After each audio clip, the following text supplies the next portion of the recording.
Bismillahirrahmanirrahim. Assalamualaikum warahmatullahi wabarakatuh. Alhamdulillah, wassalatu wassalamu ala rasulillah wa ala alihi wa ashabihi wa man walah. Wala hawla wala quwata illa billah, amma ba'd. Allahumma subhanaka la ilma lana illa ma 'allamtana innaka antal alimul hakim. Wa tub 'alaina innaka antat tawwabur rahim. Allahumma faqihna fid din wa 'allimna ta'wil waftah lana futuhal arifin. Rabbi shrah li sadri wa yassir li amri wahlul 'uqdatan min lisani yafqahu qawli. Allahumma amin. Ma'asyiral muslimin jamaah rahimani wa rahimakumullah. Alhamdulillah, pada kesempatan malam hari ini kembali kita bersyukur pada Allah Subhanahu wa taala,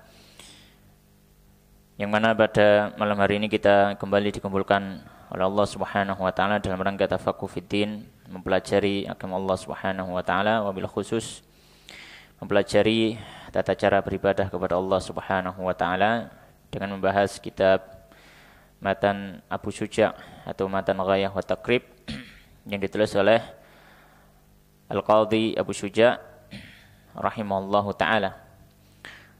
Dan kita juga membaca syarahnya, yaitu At-Tadhhib yang ditulis oleh Syekh Ustaz Dr. Mustafa Tib Al-Bugha hafizallahu taala. Dan pada pembahasan yang sebelumnya kita terakhir membahas tentang sunnah-sunnah salat. Insyaallah malam hari ini kita melanjutkan pembahasan yang berikutnya, yaitu tentang beberapa hal perbedaan antara salat perempuan dan juga laki-laki, dan membaca juga insyaallah nanti tentang pembatal-pembatal salat. Maka di sini kita mulai dari apa yang disampaikan oleh musannif rahimahullah taala.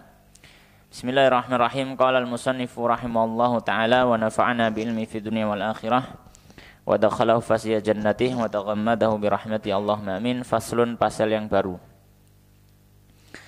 Maka pasal ini beliau tuliskan membahas tentang ada perbedaan yang disampaikan oleh para ulama antara perempuan dan laki-laki di dalam salatnya.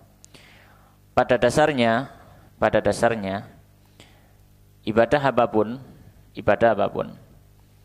atau aturan agama, pada dasarnya tidak ada bedanya antara laki-laki dan perempuan. Nabi sallallahu alaihi wasallam menyampaikan innaman nisa'u syaqaiqur rijal atau kama qala sallallahu alaihi wasallam. Sungguhnya perempuan itu adalah saudara kandung dari laki-laki atau bagian daripada laki-laki. Akan tetapi ada beberapa hal yang syariat menjelaskan berbeda antara laki-laki dan juga perempuan. Di antaranya dalam kasus ibadah salat. Paling tidak beliau menyampaikan ada 5 hal perbedaan antara laki-laki dan perempuan dalam ibadah salat. Maka beliau mengatakan qala wal mar'atu, dan perempuan tukhalifu menyelisih ar-rajula, laki-laki. Yaitu maksudnya di dalam salat. Fi khamsati asya'a, dalam 5 perkara. Maka 5 hal ini dibedakan antara laki-laki dan perempuan, dan 5 hal ini masuk dalam salat. Yang pertama apa? Maka beliau membahas laki-laki dulu. Laki-laki ya. Untuk laki-laki farrajulu, maka laki-laki. Yang pertama yujafi mirfaqaihi. Yujafi, menjauhkan mirfaqaihi, sikunya anjanbaihi, dari sisi tubuhnya. Ya. Maka ketika sujud, laki-laki disunahkan untuk apa? Merenggangkan sikunya menjauh dari apa? Menjauh dari bagian samping tubuhnya. Baik. Landasannya apa? Landasannya adalah hadis yang diriwayatkan Imam Bukhari dan juga diriwayatkan Imam Muslim dari Abdullah bin Muhainah, bahwasanya anna Nabi sallallahu alaihi wasallam kana idza shalla farraja baina yadayhi. Nabi sallallahu kalau salat beliau membuka antara kedua tangannya. Hatta yabdu bayadha ibtaihi, sampai terlihat putih ketiak beliau. Ya, beliau buka ketika apa? Ketika sujud. Maka ini perbedaan yang pertama. wa yuqillu batnahu, ya, wa yuqillu dan mengangkat batnahu, perutnya, an fakhidaihi dari pahanya, fir ruku'i ketika ruku', was sujudi dan sujud. Ya, perbedaan yang kedua, ya, dan menjauhkan tangan itu berlaku untuk ruku' dan sujud. Jadi ketika sujud, laki-laki disunahkan apa? Menjauhkan kedua tangan. Begitu juga apa ketika ruku', ya, maka dianjurkan untuk tangannya agak dijauhkan dari bagian tubuhnya. Ya, dalilnya memang berbicara, ya, secara umum. Kalau yang hadisnya Buhainah, ya, atau bisa dikatakan dalilnya berbicara tentang sujud, tapi juga dikiaskan kepada ruku'. Ya, dan yang kedua, ketika ruku' ataupun sujud, hendaknya perut ini jauh dari apa? Paha, tidak didekatkan. Wabil khusus ketika sujud. Ya. Jadi tidak terlalu mendekat antara perut dengan pahanya. Jadi agak dijauhkan. Ya. Baik. Landasannya apa? Landasannya diantaranya hadis riwayat Bukhari dan juga selainnya dari Abu Humaid As-Sa'idi, ya, yang menceritakan tentang tata cara salatnya Nabi. Di antaranya beliau mengatakan wa idza raka'a amkana yadayhi min rukbatayhi, ya. Ketika beliau rukuk maka beliau teguhkan tangannya pada lututnya, ya, beliau cengkram lututnya dengan tangan, tsumma hasara dhahrahu, meluruskan punggungnya. Meluruskan punggung berarti otomatis beliau tidak terlalu apa? Terlalu membungkuk yang mendekatkan perut kepada paha. Ya. Baik. Kemudian yang ketiga, wa yajharu fi maudhi'il jahri.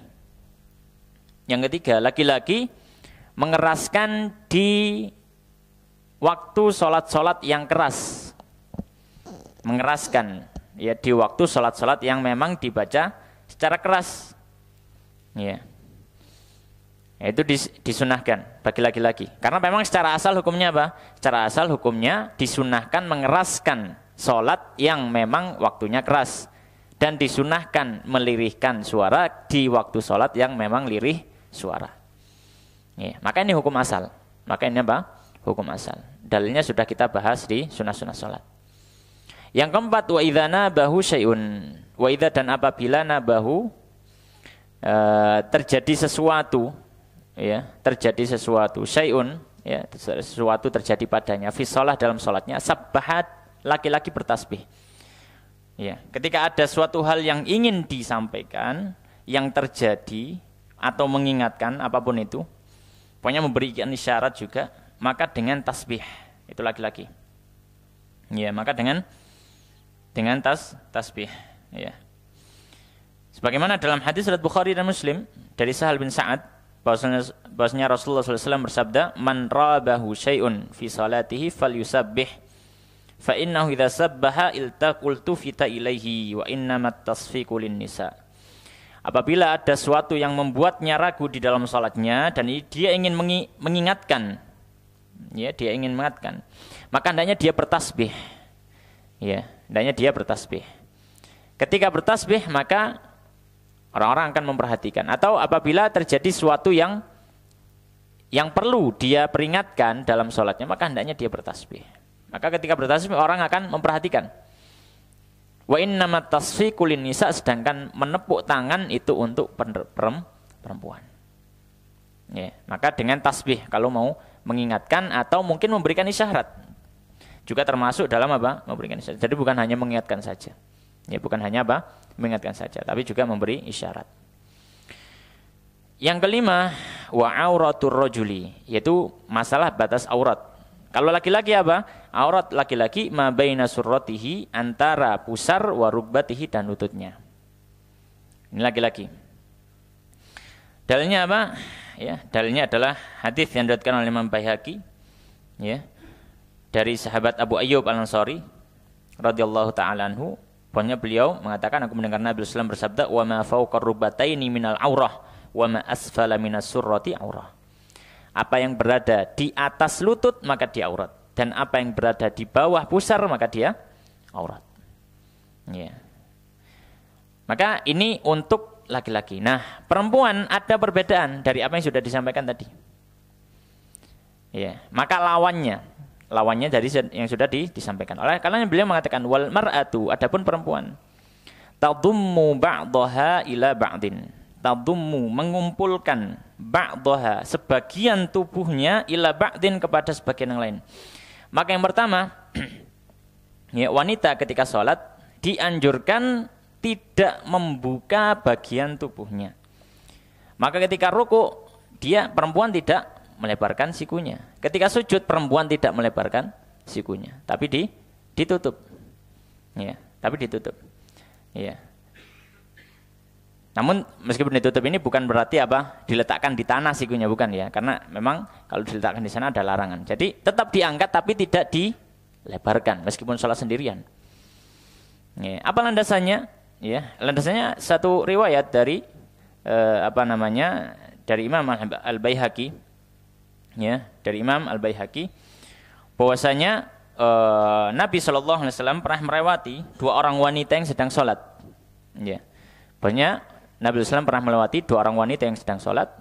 Faqala, maka Nabi mengatakan, idza sajadtuma fadumma ba'dal lahmi ilal ard. Jika kalian berdua sujud, maka kumpulkanlah sebagian daging, maksudnya tubuhmu, ke tanah. Maksudnya saling mendekatlah, menutupilah tubuh kalian. Fa innal mar'ata laisat fi dzalika karrajul. Karena wanita dalam hal ini tidak seperti laki-laki. Ya, tidak seperti laki-laki. Ya. Maka athar ini secara marfu diriwayatkan oleh Imam Al-Baihaqi secara marfu. Akan tapi banyak para ulama yang mengatakan hadisnya dhaif. Meskipun hadisnya dhaif, ada riwayat yang lebih sahih, riwayatnya mauquf tapi tidak disebutkan di syarahnya ini. Dari sahabat Ali radhiyallahu taala anhu dan juga beberapa sahabat yang menyampaikan bahwasanya wanita ketika sholat hendaknya tidak membuka dan mengumpulkan sebagian tubuhnya kepada sebagian yang lain. Maka ini ada athar dari sahabat diriwayatkan oleh Imam Al-Baihaqi, Imam Daruqutni ya dalam sunannya ya, dan juga bisa dilihat dalam Musannaf Abdul Razak ya, atau Musannaf Ibnu Abi Syaibah. Ya, ada athar dari sahabat. Maka ini menjadi penguat dari hadis yang marfu ini, meskipun hadis marfu ini dhaif secara rafa ya, tidak bisa atau dinisbatkan kepada Nabi itu dhaif, akan tetapi dikuatkan dengan athar dari sahabat. Baik, ini yang pertama. Yang kedua, wa takhfadu sautaha. Wanita melirihkan suaranya bihadratir rijalil ajanib, ketika ada laki-laki yang ajnabi, laki-laki yang bukan mahramnya. Ya, berbeda dengan hukum asalnya tadi. Bahwasanya hukum asalnya kalau sholat keras secara asal wanita secara asal dikeraskan suara nggak masalah. Sholat maghrib misalkan, sholat isya, secara asal dikeraskan suara nggak masalah. Akan tapi berbeda kasusnya kalau dia wanita dan di situ ada laki-laki yang bukan mahram. Maka yang dianjurkan adalah melirihkan suaranya, tidak dikeraskan. Ya, tidak dikeraskan. Ya, taib. Alasannya apa? Yang melandasi para fuqaha menyampaikan hal ini, alasannya dikhawatirkan akan timbul fitnah. Dikhawatirkan akan timbul fitnah, sedangkan Allah Subhanahu wa taala dalam surat Al-Ahzab menyampaikan fala takhda'na bil qauli fayatma'alladzi fi qalbihi marad.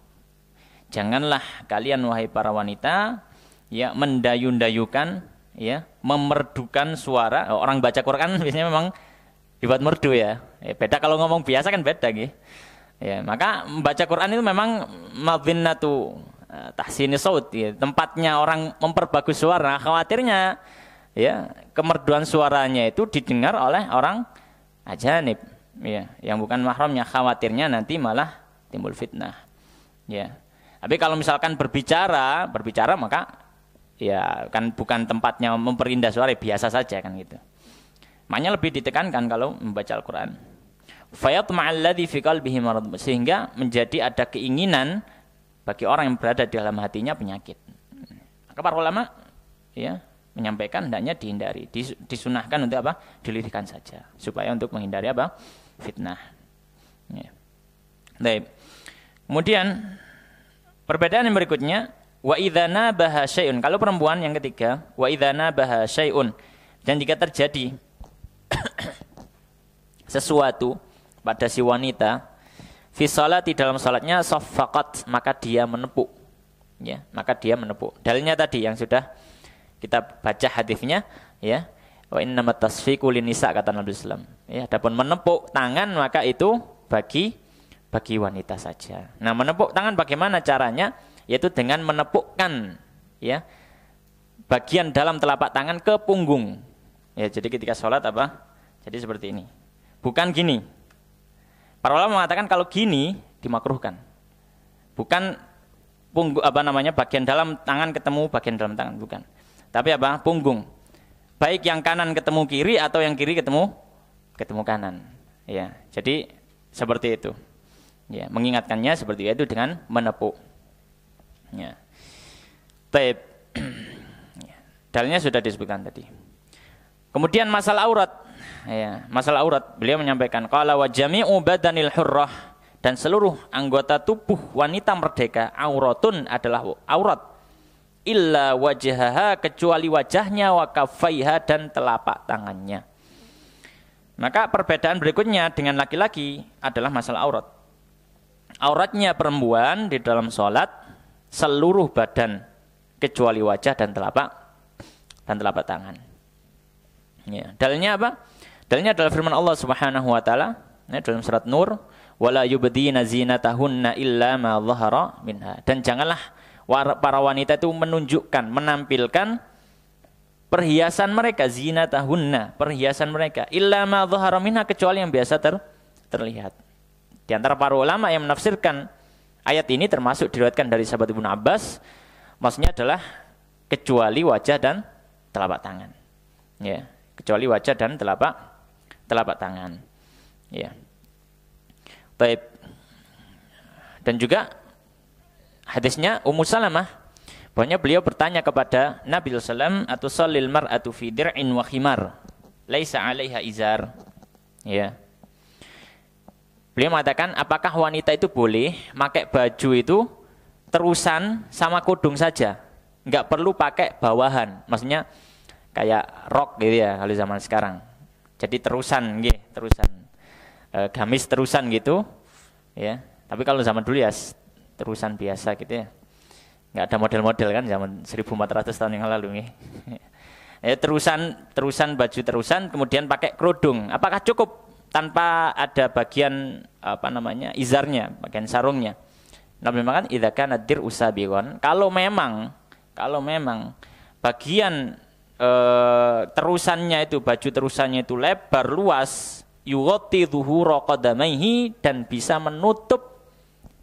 menutup bagian telapak kakinya atau bagian kakinya. Ini menunjukkan bahkan kaki pun masuk aurat. Ya, masuk aurat di dalam salat tersebut. Ya. Dan juga di luar salat, Baik. Wal amatu karrajuli. Ya.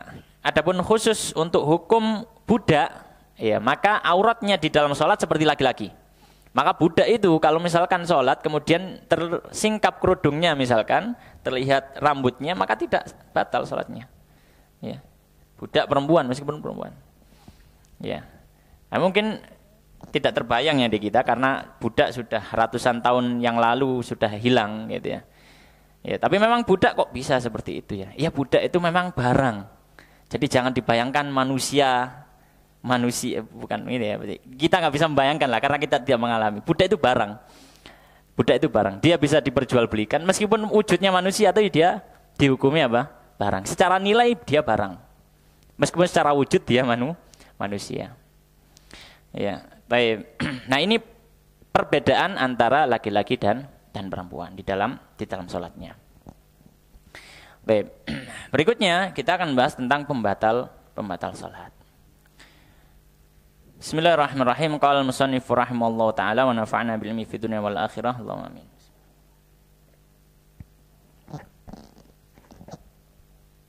Beliau mengatakan faslun, pasal yang baru. Walladzi yubtilu sholata, dan hal yang membatalkan salat ahada asyara, ada 11 syai'an perkara. Ada 11 hal yang termasuk pembatal salat sebagaimana dijelaskan oleh para fuqaha. Apa saja? Yang pertama, al-kalamul amdu, ucapan secara sengaja. Yang dimaksud ucapan di sini adalah ucapan yang sifatnya untuk manusia. Ucapan yang sifatnya untuk manusia. Ya. Misalkan berbicara dengan orang lain, ya, atau yang semisalnya, ya ucapan yang sifatnya manusia. Maka tidak termasuk yang membatalkan sholat kalau misalkan dia tasbih, zikir, tahmid, ya. Kecuali kalau sifatnya untuk orang lain, untuk manusia. Seperti apa? Seperti mendoakan orang lain, misalkan dengan khitab, dengan apa ya? Kalau bahasa Arab itu dengan dhamir mukhatabah, dengan kata ganti kedua, engkau gitu, mendoakan. Misalkan ada orang bersin kemudian mengucap alhamdulillah. Alhamdulillah saja enggak batal. Tapi para ulama mengatakan kalau ada orang yang mendengar alhamdulillah kemudian dia mengatakan yarhamukallah, itu dia sedang berbicara dengan orang itu. Ya. Semoga Allah memberikanmu rahmat. Ketika itu dia sudah berbicara pada manusia itu. Maka ini tidak diperbolehkan. Maka ini tidak diperbolehkan. Kecuali ada satu khitab yang boleh. Apa itu? Sholawat. Ya. Sholawat kepada Nabi SAW. Ya. Taib. Maka perkataan apapun, maka ini termasuk pembatal sholat yang berhubungan dengan sifatnya pembicaraan terhadap manusia. Dalilnya apa? Dalilnya hadis, ya, yang diriwayatkan Imam Bukhari, Imam Muslim dan lain sebagainya dari sahabat Ibnu Mas'ud.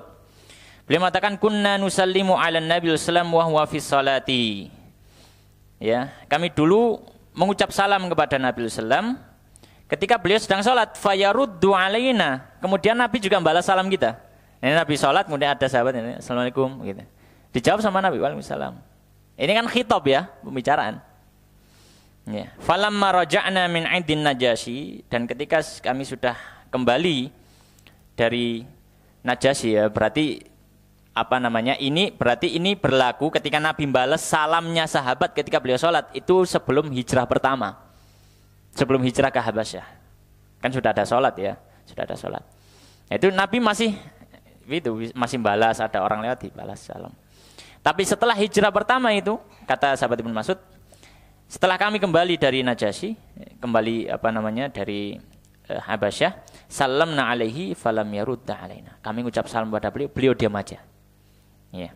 Waqala, kemudian Nabi mengatakan inna fis salati syughla. Sesungguhnya dalam salat itu sudah ada kesibukan. Dalam artian sudah sibuk dengan Allah Subhanahu wa taala, tidak boleh dipalingkan kepada manusia. Ya. Juga hadisnya Zaid bin Arqam, beliau mengatakan in kunna la natakallamu fi shalah ala ahdin nabi. Bahwasanya kami dulu biasa terkadang kami itu saling ngobrol ketika salat. Sembahyang Allahu Akbar. Ya waduh sami Pak yo. Takut ini kan penggembala kan ya bagaimana ya. Wis panen gorong-gormone gitu, ngobrol. Di zaman Nabi, ya, awal-awal orang enggak tahu, masih baru belajar gitu ya. Ala ahadin Nabi, zaman Nabi sallallahu alaihi wasallam, yukallimu ahaduna sahibahu bi hajatihi. Salah satu dari kami berbicara kepada orang lain, temannya itu yang di sampingnya dengan kebutuhannya. Ya. Wes mari aku utang ono aku ini, utang ini misalkan. Ngobrol gitu dalam salat. Hatta nazalat, hingga turun ayat dalam salat Al-Baqarah, hafidhu 'ala salawati was salatil wusta wa qumu lillahi qanitin. Jagalah salat-salat dan jagalah salat wusta dan berdirilah untuk Allah Subhanahu wa taala dalam kondisi yang khusyuk. Maka sahabat Zaid bin Arqam belum mengatakan fa umirna bisukut, kami diperintah untuk diam. Ya, tidak ada yang dibaca kecuali Al-Qur'an atau zikir-zikir salat atau doa yang dipanjatkan kepada Allah Subhanahu wa taala. Maka hadis-hadis ini atau yang semakna yang semisal juga ya menunjukkan ya larangan dari berbicara di dalam salat. Dan berbicara maksudnya adalah berbicara yang sifatnya pembicaraan manusia, ya, pembicaraan terhadap manusia. Ya, juga hadis yang lain, misalkan hadisnya Muawiyah bin Hakam Rasulullah SAW mengatakan inna hadis salah la yasluhu fiha syai'un min kalamin nas. Sungguhnya salat ini tidak diperkenankan ada bagian di dalamnya dari ucapan manusia. Obrolan manusia. Enggak boleh. Innama huwa tasbih wa takbir wa qiraatul Quran. Sungguhnya di dalamnya hanya ada tasbih, takbir, membaca Quran. Zikir-zikir salat. Ya. Makanya semua menjadi dalil yang menjadi kesepakatan para ulama. Tidak ada satu ulama pun yang mengatakan orang boleh ngobrol dalam sholat. Ya. Maka ketika seorang berbicara dalam sholat dengan pembicaraan yang sifatnya di luar ya, pembicaraan atau di luar doa-doa yang disyaratkan dalam sholat, yang dibaca dalam sholat, maka tidak diperbolehkan. Dan kalau dilakukan sedangkan dia tahu hukumnya, dia tahu keharamannya, larangannya, batal sholatnya. Ya, batal sholatnya. Ya. Ini yang pertama. Kemudian yang kedua, wal amalul katsir. Gerakan yang banyak, ya, yang tidak untuk kemaslahatan sholat, ya, gerakan yang banyak, ya. Jadi sholat sambil bergerak dengan gerakan yang banyak, ya. Maka ini juga termasuk apa? Termasuk hal yang bisa membatalkan sholat. Dan para ulama memberikan batasan gerakan yang banyak ini berapa? Ya, batasannya atau catatannya adalah yang pertama dianggap banyak itu kalau dia 3 kali atau lebih. Itu catatan pertama. Yang kedua, berturut-turut. Maka kalau misalkan gerak sekali kemudian berhenti, kemudian setelah itu gerak lagi, maka ini enggak namanya berturut-turut. Maka enggak sampai membatalkan.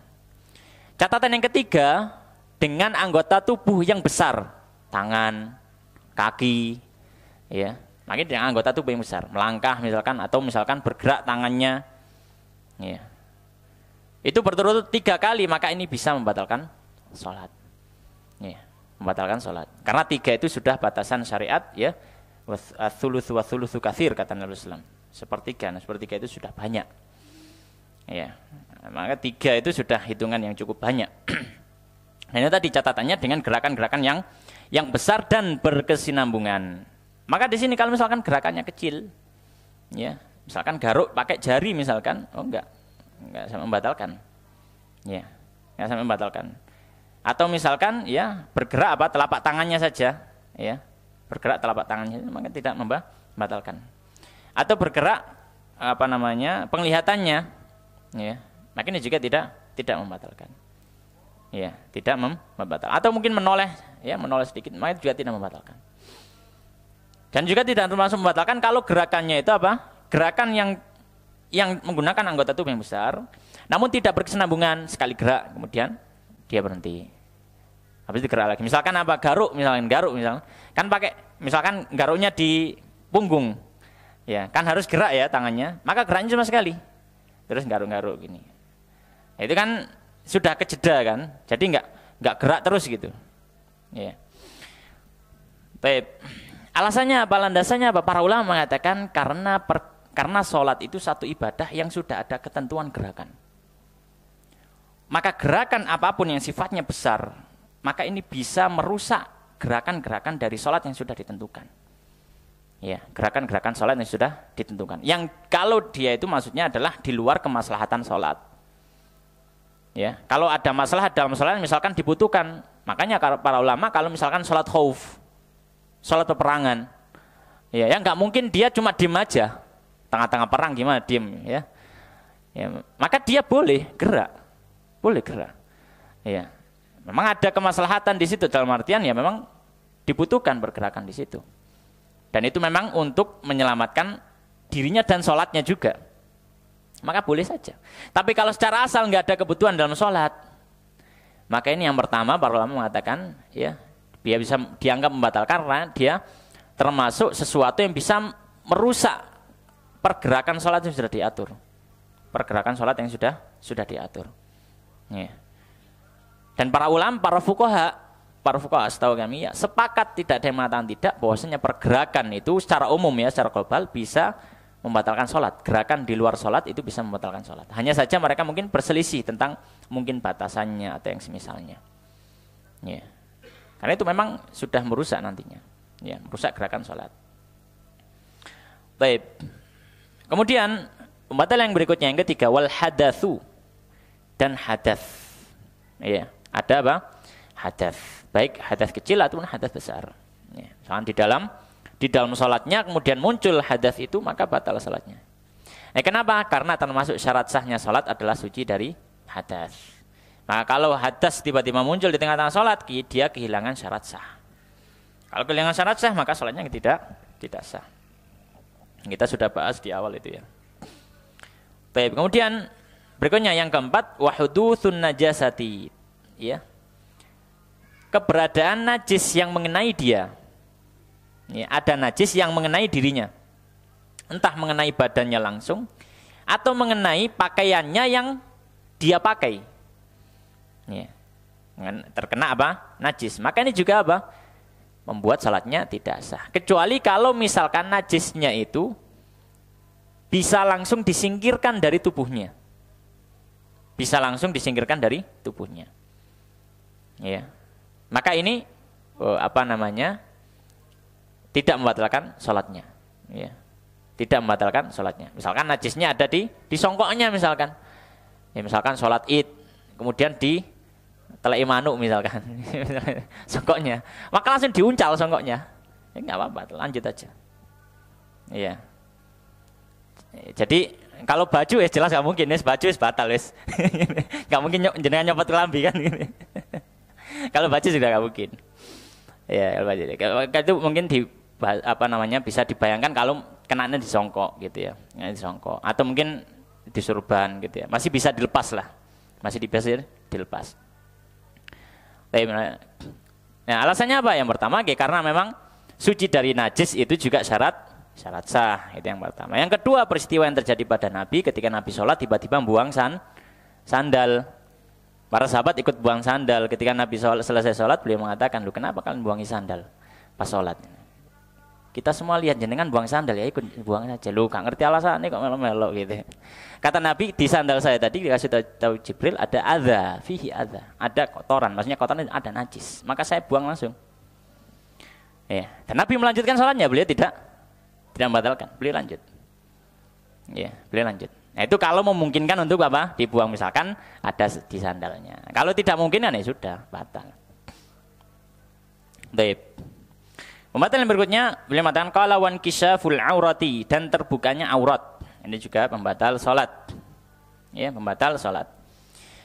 Alasannya apa? Alasannya jelas karena termasuk syarat sah salat menutupi aurat. Kalau syarat sahnya salat hilang di tengah salat, ya salatnya tidak sah. Ya, dan aurat tadi sudah kita singgung. Ya, aurat sudah kita singgung. Baik, pembatal berikutnya wa taghyirun niyati, dan merubah niat. Maksudnya merubah niat ini apa? Merubah niat ini adalah dia sudah berniat untuk membatalkan sholatnya. Dia berniat untuk membatalkan sholatnya. Ya. Namanya sudah bilang, tak batalkan sholatnya. Belum putar balik sudah batal sudah. Dia enggak gerak apa-apa, cuma niat saja sudah batal karena sudah membatalkan sholatnya sendiri. Loh, kok bisa belum gerak apa-apa kok sudah batal? Iya, selama dia sudah niat. Innamal a'malu binniyat.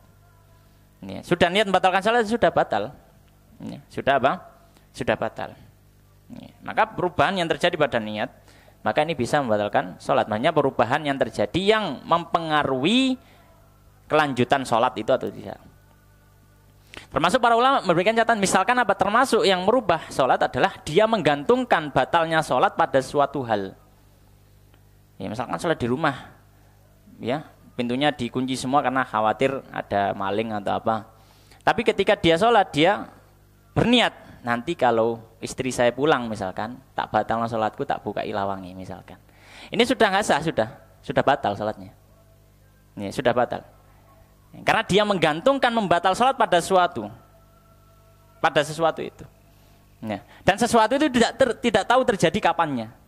Dan ini menafikan apa? Termasuk syarat sahnya niat, karena niat punya aturan juga. Apa syarat sahnya niat atau syaratnya niat? Syaratnya niat adalah kepastian.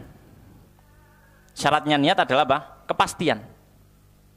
Soalnya kalau nggak pasti, itu berarti orang nggak niat.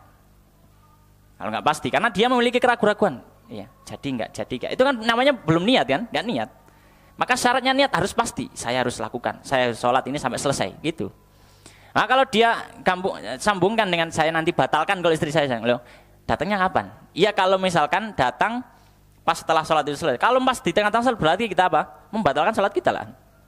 Ya, makanya sudah batal ketika itu. Ya, karena kita sudah ragu-ragu sendiri dalam sholat kita. Baik. Berikutnya, membatal sholat yang berikutnya, qala wastidbarul kiblati, dan berpaling dari kiblat.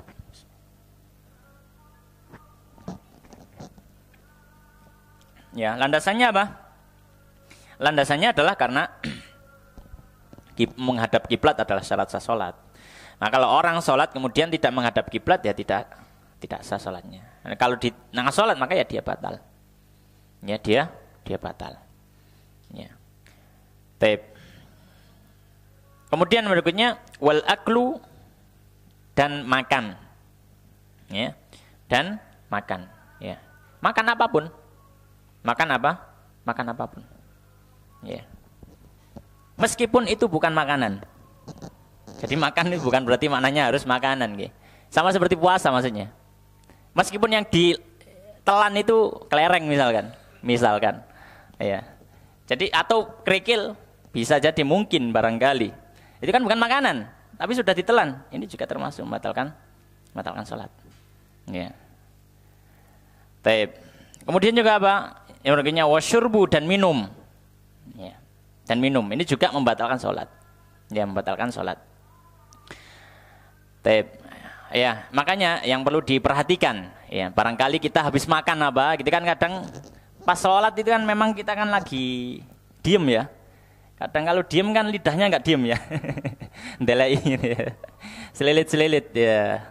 Maka kalau misalkan kok nemu atau misalkan ada sisa makanan, ya, maka dibuang. Ya. Dikeluarkan misalkan di tangannya atau apa. Kalau bisa jangan dibiarkan.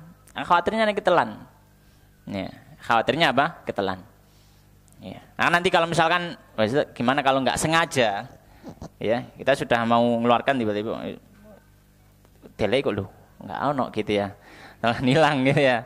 Ya kalau tidak sengaja maka dimaafkan ya, karena tidak sengaja. Kita sudah ingin nanti dikeluarkan, tapi tiba-tiba sudah tertelan duluan, maka ya dimaafkan insyaallah. Baik. Ya, dan para ulama mengatakan bahkan barang yang kecil sekalipun ya, barang kecil sekalipun ya. Kemudian berikutnya wal qahqahatu, dan tertawa terbahak-bahak. Ya, tertawa terbahak-bahak. Ya, ngakak gitu loh, tertawa ngakak. Kalau mesem saja nggak masalah. Ya, mesem. Ya, tapi kalau tertawa sampai keluar bunyinya, nah ini yang bisa membatalkan apa? Membatalkan sholat. Ya, sampai keluar suara keluar bunyinya, tertawa terbahak-bahak, maka ini bisa membatalkan sholat. Ya, kenapa ini semua membatalkan sholat? Karena itu lebih ke arah main-main dalam ibadah. Sembahyang kok mangan misalkan, sembahyang sambil tertawa gitu ya, ngadep presiden ya kawan kayak ngono gitu ya, ngadep pangeran teman. Ya malah ini para ulama mengatakan ini yunafi hayatas shalah. Ini bertentangan dengan kesakralan sholat. Ya, enggak pantas orang di hadapan Allah kemudian melakukan hal semacam itu. Baik, kemudian yang berikutnya yang terakhir ya, wariddatu, dan murtad, naudzubillah min dzalik. Ya, naudzubillah. Ya. Tapi kalaupun terjadi ya jelas dia batal karena dia sudah kehilangan syarat sah. Ya, syarat sah, bahkan juga syarat wajib juga. Nah, dia sudah tidak dianggap lagi salatnya. Tapi ini adalah pembatal salat ya, pembatal salat yang beliau sampaikan. Baik, berikutnya beliau di sini menyelipkan pembahasan tentang jumlah rakaat. Ya, tentang jumlah rakaat. Ini beliau selipkan ya. Kita baca saja karena mungkin ini tidak ya terlalu berpengaruh besar ya dalam ubudiyah kita. Kita baca saja. Beliau mengatakan faslun, pasal yang baru. Wa raka'atul faraidhi, dan rakaat salat fardu sab'a asyrata rakaatan, ada 17 rakaat. Ya, totalnya salat 5 waktu itu kalau ditotal semuanya ada 17. Fiha arba'un wa thalathuna sajdatan. Dan itu ada 34 kali sujud. Ya, jenengan hitung piambek mangke nggih di rumah jenengan dhewe. Wa arba'un wa tis'una takbiratan. Dan ada 94 kali takbir dalam salat 5 waktu, sehari sekali. Ya, sehari sekali. Berarti sehari sekali itu kita paling tidak kita itu bersujud pada Allah 34 kali. Ya, 34 kali. Banyak. Secara itu kan banyak, ya. Ya, bayangkan, tidak ada agama di dunia ini yang mengajarkan hamba pengikutnya untuk sujud kepada Tuhannya lebih daripada Islam. Lebih daripada Islam. Ya, 34 kali meletakkan dahinya di hadapan Allah Subhanahu wa taala di tanah. Padahal dia adalah seorang pemimpin. Padahal dia adalah orang paling kaya di kampungnya. Dia adalah komandan dari pasukan. Dia adalah pemimpin dari sebuah negara. Dia adalah raja bahkan. Ya, raja. Yang bahkan kalau orang datang padanya orang tersebut rakyat biasanya menunduk, tapi dia diperintahkan 34 kali sujud setiap harinya. Dan sujudnya kepalanya di atas tanah. Subhanallah. Ya. Islam itu agama yang luar biasa. Ya, agama yang selalu mendorong pengikutnya untuk sadar hakikat dia sebagai manusia. Ya, siapapun dia manusia. Ya, apapun dia, maka dia tetap manusia. Baik. Dan 94 kali bertakbir, mengagungkan Allah Subhanahu wa taala. Di antara hikmahnya apa? Manusia itu ada dua sifat, ya, ada dua sifat dalam dua kondisi. Kondisi berada di atas, kondisi berada di bawah. Kalau kondisi berada di bawah, biasanya manusia kan putus asa. Ya, wa khalaqal insanu dha'ifa. Manusia diciptakan lemah. Kalau sudah di titik terendah, dia putus asa. Ya. Kayak Gus kudu bunuh diri ya kan gitu. Di titik terendah bisa manusia gitu. Kalau sudah enggak kenal Allah gitu. Tapi kalau berada di titik tertinggi biasanya apa? Sombong. Melinti gitu ya. Ya, sombong. Ya, kalau di titik terendah sepertinya dia itu kayak enggak layak hidup. Kalau di titik tertinggi seolah-olah dia sendiri yang layak hidup. Soalnya enggak pantas. Maka dalam kondisi ini kita diperintahkan untuk takbir 94 kali. Ya. Untuk menyadarkan kita setinggi apapun kita tidak akan mampu lebih tinggi dari pencipta alam semesta. Ya. Tidak ada yang lebih besar, tidak ada yang lebih mulia, tidak ada yang lebih sempurna dari Allah Subhanahu wa taala. Nah, kalau kita renungi sholat itu Masya Allah, ya, luar biasa. Ya, luar biasa. Makanya tidak salah kalau misalkan sholat ini menjadi ibadah yang sangat-sangat penting, sangat-sangat sakral sekali bagi kaum muslimin. Ya, maka sungguh sangat-sangat celaka orang kok sudah diberi hidayah Islam terus tidak sholat. Maka ini perlu kita ajak kembali, perlu kita sadarkan kembali betapa pentingnya sholat. Betapa pentingnya sholat. Ya. Karena di sholat itu kita menghubungkan diri kita kepada Allah Subhanahu wa ta'ala. Beliau mengatakan qala al-musannifu rahimallahu ta'ala faslun wa raka'atul faraidhi 17 raka'atan. Jumlah rakaat dalam salat fardu ada 17 rakaat. Fiha 34 sajdatan. Di dalamnya ada 34 kali sujud. Wa 94 takbirah, dan ada 94 kali bertakbir mengagungkan Allah Subhanahu wa taala. Wa tis'atu tasyahudatin, dan 9 kali bertasyahud. Ya, tasyahud itu kan intinya mempersaksikan bahwanya tiada sembahan yang secara benar diibadahi kecuali Allah Subhanahu wa taala, dan mempersaksikan bahwanya Nabi Muhammad sallallahu alaihi wasallam adalah utusan Allah, hamba dan utusannya. Maka 9 kali minimal 9 kali kita mempersaksikan hal tersebut untuk meneguhkan keyakinan kita, menguatkan keyakinan kita, ya, untuk menyadarkan kita siapa Tuhan kita dan siapa Nabi kita. Kemudian hendaknya juga seorang muslim menyadari konsekuensi dari itu semua. Ketika kita sudah bersyahadat, syahadu an la ilaha illallah, kita hanya menyembah hanya kepada Allah Subhanahu wa taala, memberikan seluruh ibadah kita hanya kepada Allah. Ya.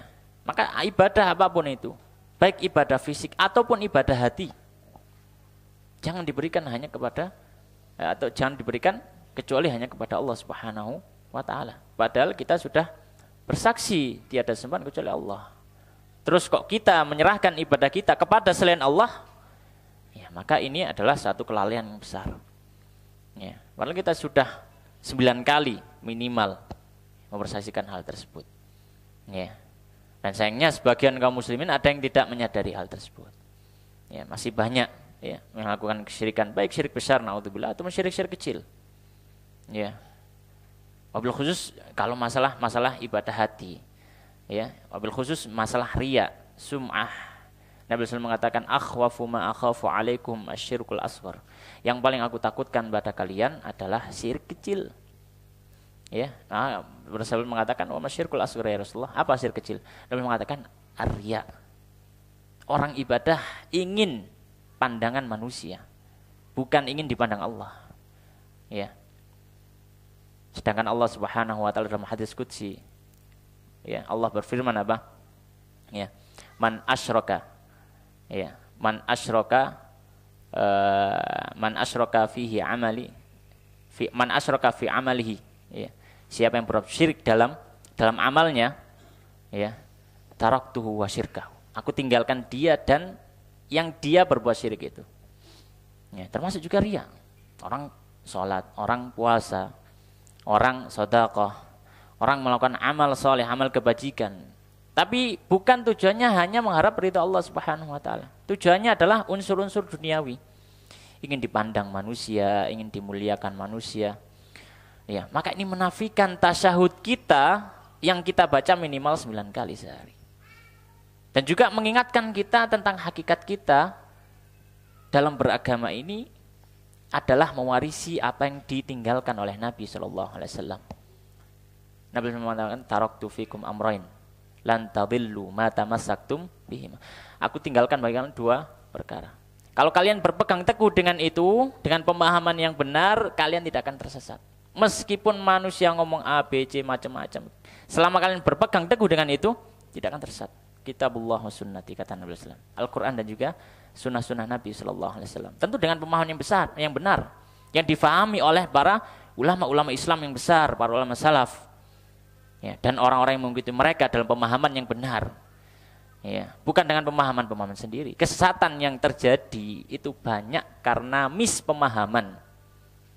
Ya, semuanya kesesatan apapun itu, bahkan firqah-firqah besar, mau Syiah, Khawarij, Murji'ah, Qadariyah, ya Jabariyah, pokoknya firqah-firqah pokok lah, firqah-firqah inti, ya, belum peranakannya kan lebih banyak. Semuanya punya dalil. Siapa punya dalil? Semuanya punya dalil. Ya, tapi mereka itu salah dalam memahami dalil itu. Ya, mereka tidak mengikuti pemahaman dalil sebagaimana difahami oleh para sahabat, para tabi'in, para ulama-ulama Islam yang mengikuti mereka. Ya. Mereka memahami dengan semaunya sendiri. Ya, seenaknya sendiri. Maka ini yang menyebabkan apa? Kerusakan itu. Maka ketika kita beragama, kok kita tidak merujuk kepada Nabi SAW dengan pemahaman disampaikan oleh para ulama-ulama Islam, ya, maka dikhawatirkan ini bertentangan dengan tasyahud kita yang setiap hari minimal 9 kali kita baca.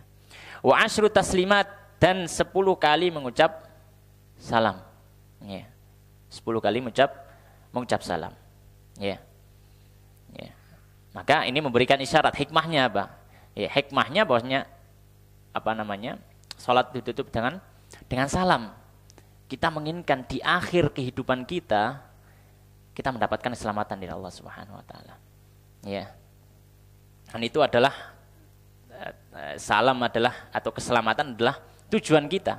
Dalam hidup ini tujuan kita selamat dari azab Allah Subhanahu wa taala. Maka kita salat, kita beribadah, yang mana ibadah ini bisa kita lakukan di dunia. Ditutup dengan salam. Dengan harapan apa? Dengan harapan kita diselamatkan dari api neraka yang sudah disiapkan oleh Allah Subhanahu wa taala. Ya, dari murkanya Allah, kita selamat dari itu semua. Wa mi'atun wa thalathun wa khamsuna tasbihah, dan 153 kali bertasbih. Subhana rabbil azim, subhana rabbil a'la. Itu 153 kali. Minimal dalam sehari semalam. Ya. Bayangkan 153 kali. Kita bertasbih memuji Allah Subhanahu wa taala. Berarti ini yang paling banyak. Jadi yang paling banyak itu kita memuji Allah Subhanahu wa taala. Ya. Kenapa? Yang pertama karena Allah satu-satunya zat yang layak dipuji dengan segala macam pujian. Ya. Dan yang kedua, karena memang Allah Subhanahu wa taala layak dipuji ketika kita mendapatkan berbagai macam kenikmatan yang tidak ada batasnya. Ya, yang tidak ada batasnya. Ya, kenikmatan Allah tidak bisa dibatasi oleh kita. Ya, kita mencoba menghitung tidak akan mampu. Ya. Sedetail apapun kita berusaha menghitung, dinaskan oleh Quran, sedetail apapun kita berusaha menghitung, tidak akan bisa tembus sampai total jumlah keseluruhan nikmat Allah. Sedetail apapun, dengan alat paling canggih apapun. Ya. Wa in ta'uddu ni'matallahi la tuhsuha. Kalau kalian mencoba menghitung nikmat, kalian tidak akan mampu untuk menghitung. Itu sudah dipastikan. Ya.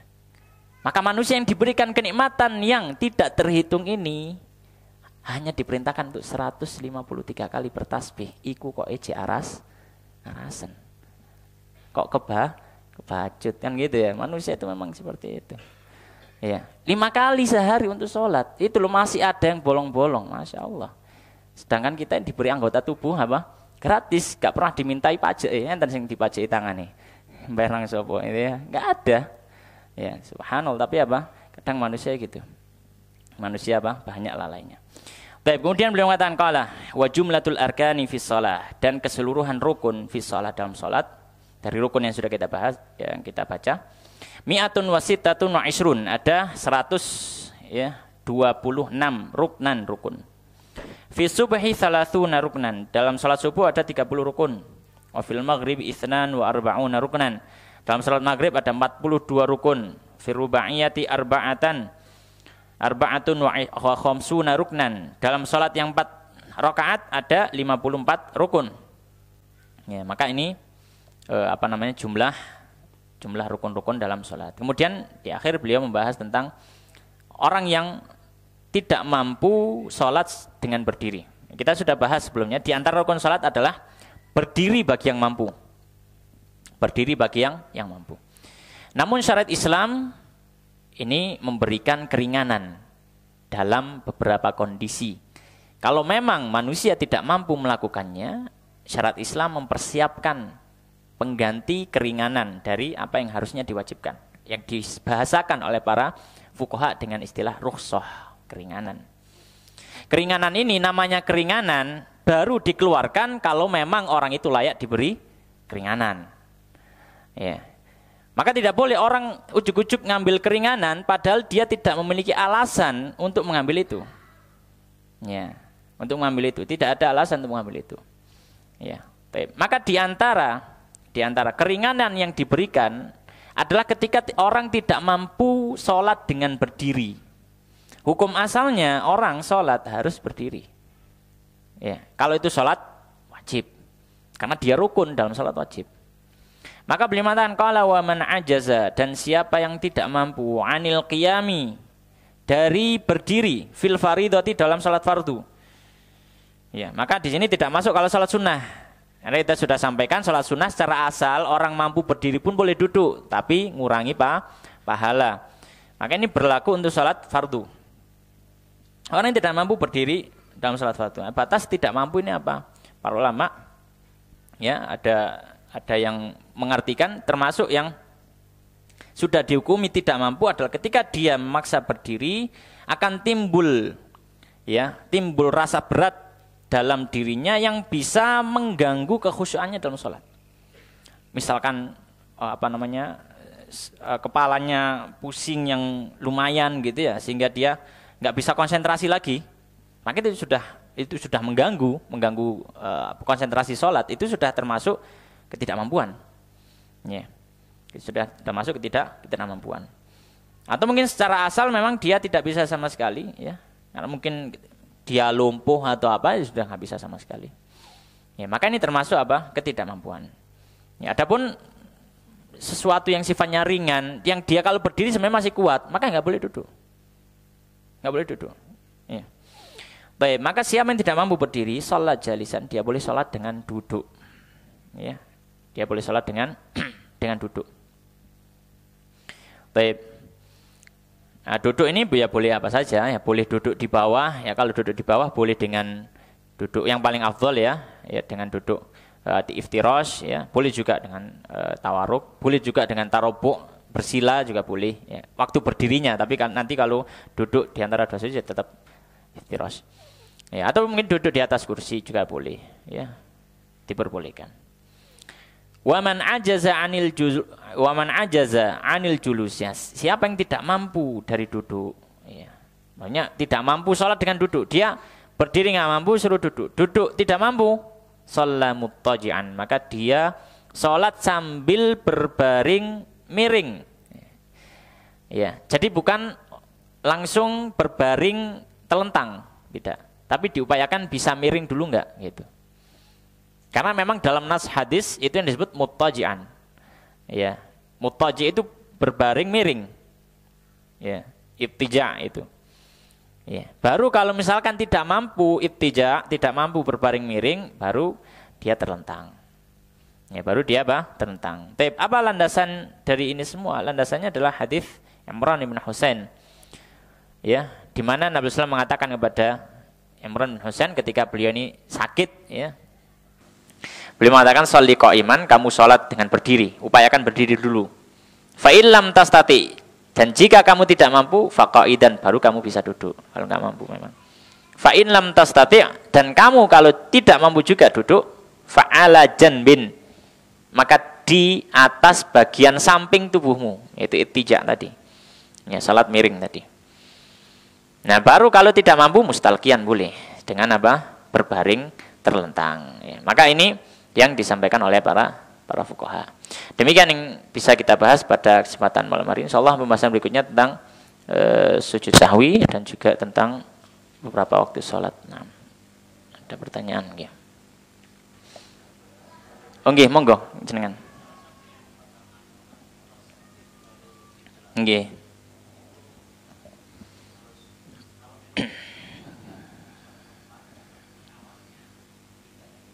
Nggih.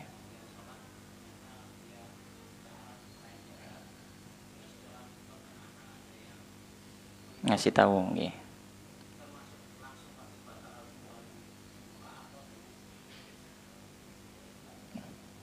Nggih, itu saja.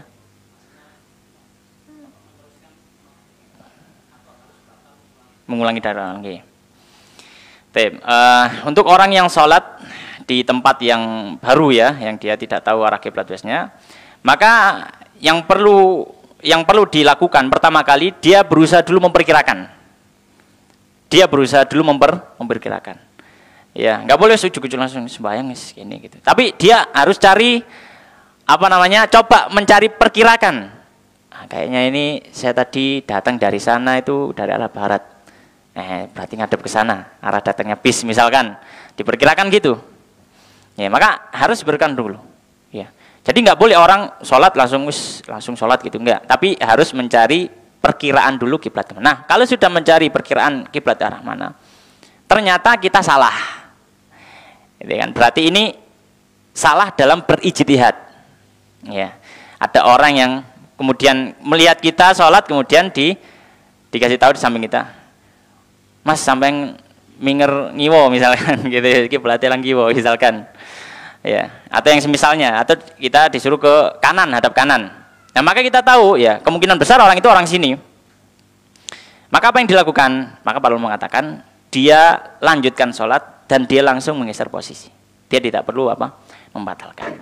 Ya, terus tadi sholatnya gimana? Sholatnya tetap sah. Ya, sholatnya tetap sah. Karena dia sudah berusaha untuk mencari arah kiblat. Ya, sudah berusaha untuk mencari arah kiblat. Berbeda halnya kalau dia nggak berusaha sama sekali, dia sudah sholat langsung gitu aja.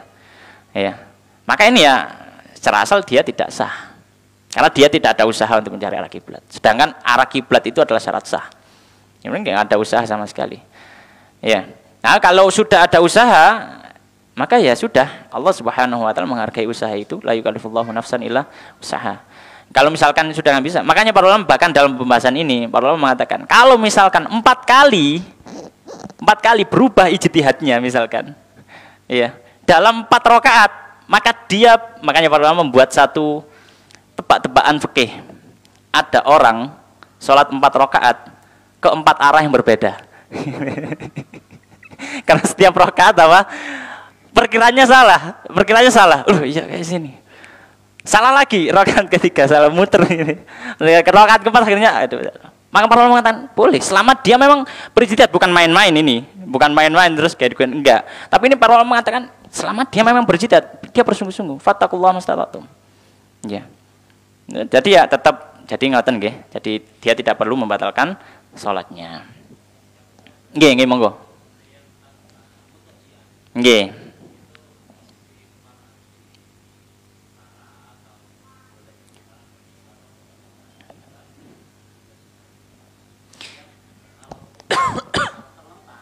Nggih.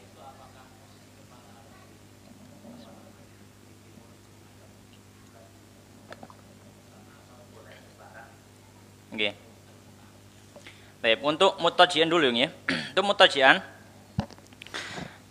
maka yang wajib ya, kita katakan yang wajib, karena di sini ada wajib ada sunnah. Yang wajib, yang penting tubuhnya ngadep kiblat. Mau kepala di utara, mau kepala di selatan. Ya, kalau kepala di utara miringnya ke kanan, kepala di selatan miringnya ke kiri. Maka intinya selama dia ngadep kiblat maka itu sudah cukup. Karena intinya tetap ngadep kiblat. Nah, masalah mana yang lebih afdol, lebih utama? Para ulama mengatakan lebih afdol kepalanya di utara. Kenapa? Karena bukan seperti mayit, tapi karena memang miring ke kanan. Nabi SAW ketika tidur beliau lebih utama miring, bukan karena mayit ini kalau dasi nanglor, bukan dasi nanglor sebenarnya. Jadi miring ke kanannya itu. Intinya miring ke kanannya itu. Jadi lebih diutamakan, lebih disunahkan miring ke kanan. Itu untuk yang mutaji. Kalau untuk yang istilqa atau yang terlentang, ya maka di sini yang wajib yang dianggap menghadap kiblat adalah kedua kakinya akhmasain. Jadi kedua telapak kakinya ini. Ya, kedua telapak kakinya. Ya kalau bisa memang wajahnya agak bisa diangkat kalau bisa. Tapi kalau nggak bisa cukup telapak kakinya. Maka selama telapak kakinya menghadap kiblat maka sudah cukup. Ya, jadi ya kepala agak ya ke arah timur gitu ya, ke arah timur ngoten. Tetap menghadap kiblat selama tidak ada sesuatu yang menggugurkan tetap wajib dilakukan. Wonten malih. Sampun. Oh nggih, monggo. Nggih.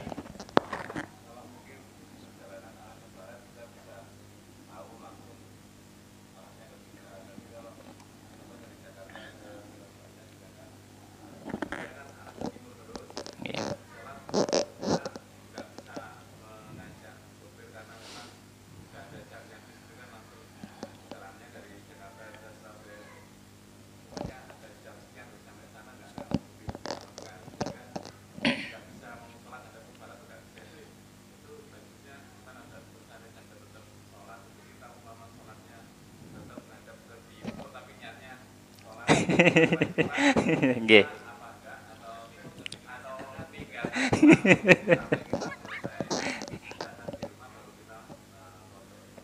Nggih. Nggih. Nah, kalau memang sholat wajib itu tidak mampu dilaksanakan di atas kendaraan dengan memenuhi seluruh syarat dan rukunnya, ya, maka kita perkirakan dulu apakah mungkin dilaksanakan ketika kita turun. Kalau misalkan tidak mungkin karena memang perkiraan turun ini sudah habis waktunya, maka yang kita lakukan yang pertama, kita sholat di tempat itu semampu kita, meskipun ada syarat sah yang tidak terpenuhi atau mungkin ada rukun yang tidak terpenuhi, kita tetap sholat semampunya sebagai tanggung jawab kita. Ya, pernah saya singgung juga, jangan sampai ada satu waktu sholat kita nggak sholat. sebagai tanggung jawab. Paling enggak, ya naudzubillah, kalau misalkan jaga nih, Allah tidak takdirkan umur kita sampai keluar waktu sholat itu, kita sudah punya hujah dari Allah. Kita sudah bertakwa kepada Allah semampu kita. Tapi tetap, kalau ternyata ditakdirkan Allah umur kita panjang, turun, ya kita ngulangi. Ngulangi sholat. Karena sholat yang kita lakukan tadi, itu bukan untuk menggugurkan kewajiban. Kita sebenarnya masih wajib sholat. Tapi untuk menghormati waktu sholat. Dibahasakan oleh para ulama, lihormatil waqt. Menghormati waktu. Jangan sampai ada waktu sholat masuk, kita muslim, terus gak sholat sama sekali, sampai waktu itu habis. Jangan sampai. Kecuali kalau jamak, ya, memungkinkan kalau jamak. Ya, jamak. Makanya dia laksanakan semampunya, nanti ketika turun, dan dia bisa melaksanakan secara normal, memenuhi syarat sah dan rukunnya, maka diulang sholat itu. Walaupun sudah lewat waktunya. Karena sholat yang tadi memang bukan untuk menggugurkan kewajiban, tapi untuk tanggung jawab kita terhadap waktu sholat itu. Gitu. Jadi diulang ngoten. Allah Ta'ala alam nggih. Monggo, Pak nggih.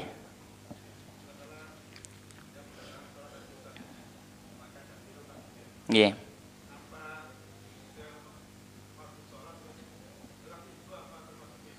Oh nggih. Nggih, ngelek itu apakah termasuk minum? Minum napa mboten kira-kira? Ngombe itu ya, mboten nggih. Kalau misalkan itu memang berasal dari bagian asal dalam mulut, maka dia tidak membatalkan sholat. Ya, intinya di sini sama seperti puasa. Puasa itu kalau misalkan dia menelan sesuatu yang memang itu tempatnya adalah di dalam mulut, maka dia tidak masalah. Ya, misalkan liur enggak masalah. Tapi kalau dia menelan sesuatu yang sifatnya dia itu eksternal, bukan tempatnya di dalam mulut, tiba-tiba ada di mulut, nah itu baru yang disebut makan. Yang disebut makan, meskipun bukan makanan. Tadi ngoten nggih. Oh nggih. Nggih. Nggih.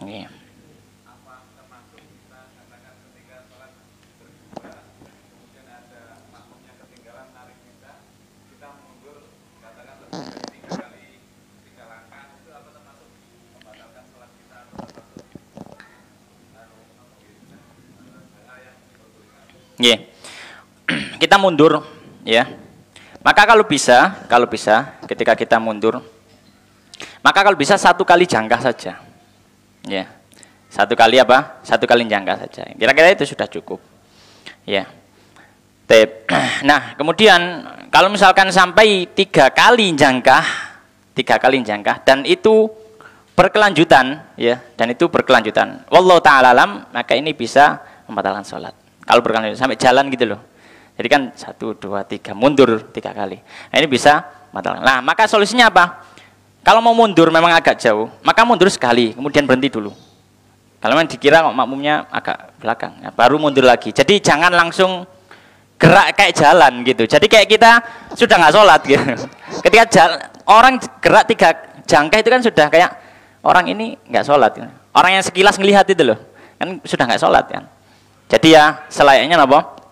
Saya kalau misalkan mau mundur, maka jangan sampai jangkah 3 kali. Atau kalau misalkan 3 kali, maka ya dijeda. Jangan langsung apa? Jangkah. Ngoten nggih. Allah Ta'ala alam. Ini ada pertanyaan nggih. Pertanyaan, bagaimana hukumnya mengakhirkan waktu sholat zuhur secara terus-menerus tanpa ada udzur syar'i, hanya agar tidak lama-lama untuk menunggu mengerjakan sholat asarnya. Apakah perbuatan tersebut diperbolehkan? Dalam agama Islam, ya dalam agama Islam itu lengkap nggih. Benar fikih itu membahas sah nggak sah, wajib, sunnah, haram, halal.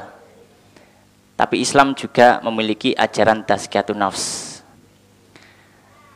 Ya, fikih suluk, bagaimana beradab.